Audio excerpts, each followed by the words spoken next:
The next game that Joe Gavazzi wants to discuss, and that is Kent State and Penn State. Obviously, Penn State off of a very impressive blowout win against Pittsburgh last week. The line here for Kent State is 35, and you know, we like to be honest on this show. It's one of my trademarks. I will admit that that when the total came out at 59.5, I immediately jumped on the under. Ian Cameron, I immediately jumped on the under at 59.5 as soon as I saw it. Now, what are we looking at here? We're looking at 63, 64. The total went a bunch of points up as soon as I bet the under. I don't know if that was a market reaction to my bet on the under, but look at that. Wow, now we're up to 64.5, 65 at Pinnacle, so a huge market move to the over here. I was thinking the under might be a good play. I'm not sure that after the win against Pitt, Penn State is going to be motivated to run up the score here against Kent State.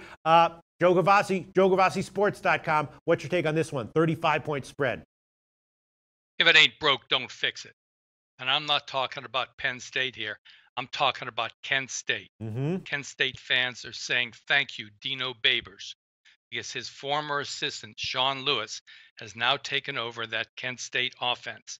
That abominable Kent State offense that averaged 13 points a game last year, 275 yards, and was directly responsible for the 2-10 straight-up record. Kent is no longer a cellar dweller in the MAC. I can assure you of that. The question with Sean Lewis at the helm was, would he have the horses to make this run? The answer to that is quarterback Barrett, a former Auburn quarterback and someone of quality who can certainly make this offense go. He's proven it at least last week, certainly, in a 54-14 victory as a 9-point favorite against Howard. In that game, Kent outrushed Howard 355 to 65.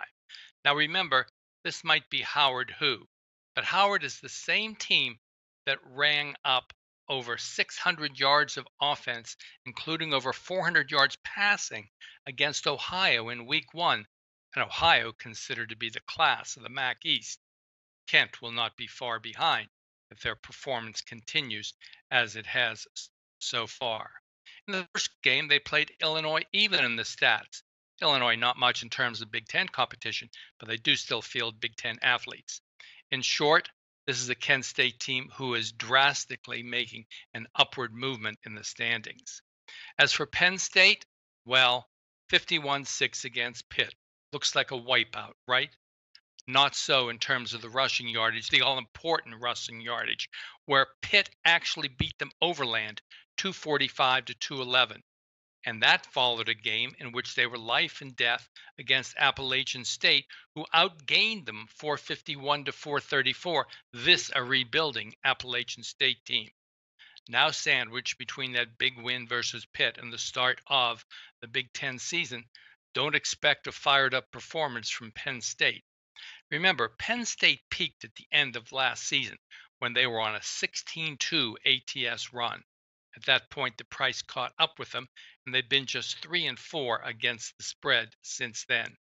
With Kent State averaging 269 and 5.7 overland against a Penn State defense allowing 202, 405 against the rush, I say, get to this Kent State party on time, because as far as head coach Lewis is concerned, if it ain't broke, he ain't going to fix it. Kent State plus 35. All right, plus 35, minus 110. Some places are dropping down to 34.5 now, so some money is coming in on Kent State. Again, they did open at 36. You know, your analysis makes me think that, you know, even though Kent State, as you said, has a much improved offense for this game, as such a huge underdog against Penn State, it feels like both teams are going to be trying to limit possessions and get the game over with as soon as possible. Penn State just to get the win and get out, and Kent State to try to come as close as they possibly can, maybe steal a win. So that's why I was leaning under here, but obviously the market strongly disagreed with that. I loved Kent State against Illinois, but obviously Illinois a completely different animal from Penn State. Ian Cameron, what do you think? Is 35 too many points to be given to Kent State here? You're not going to see me at any point this season laying a 35 with Penn State. Not even maybe here. Not with Big Ten conference season about to begin for this team next week. There's bigger fish to fry on deck. The problem is, can I trust Kent State? I mean, we're talking about a Kent State team that beat up on Howard last week. I'll give them credit for that, and I did not expect that to be as lopsided as it was. We're also talking about a team that lost at Illinois, an Illinois team that's really fallen apart under Lovie Smith. Now, that was only by 7 points, and obviously you stay within 5 touchdowns, you're fine here. But I'm talking about a complete 360-degree shift in offense now, going up tempo, picking up the pace, this Kent State team.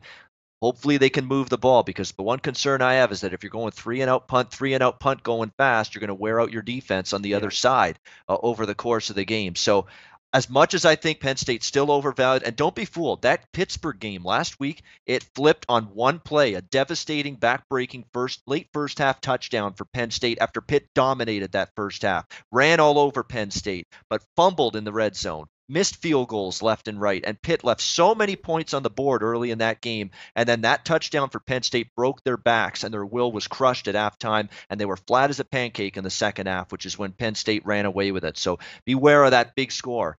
Pitt dominated the first half, should have had a better result for it. I could only back Kent State with all these points, but going to pass. All right, great analysis, Ian Cameron. It's going to be a pass for Ian Cameron. Joe Gavassi liking Kent State plus 35 minus 110.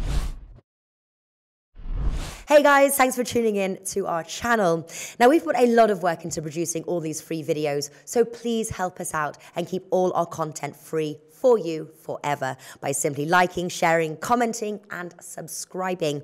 Now, not to mention, a visit to our industry-leading website will warm the hearts of all our SBR employees, especially myself. Now, the links are over there to the left, so do check those out. Thanks for watching.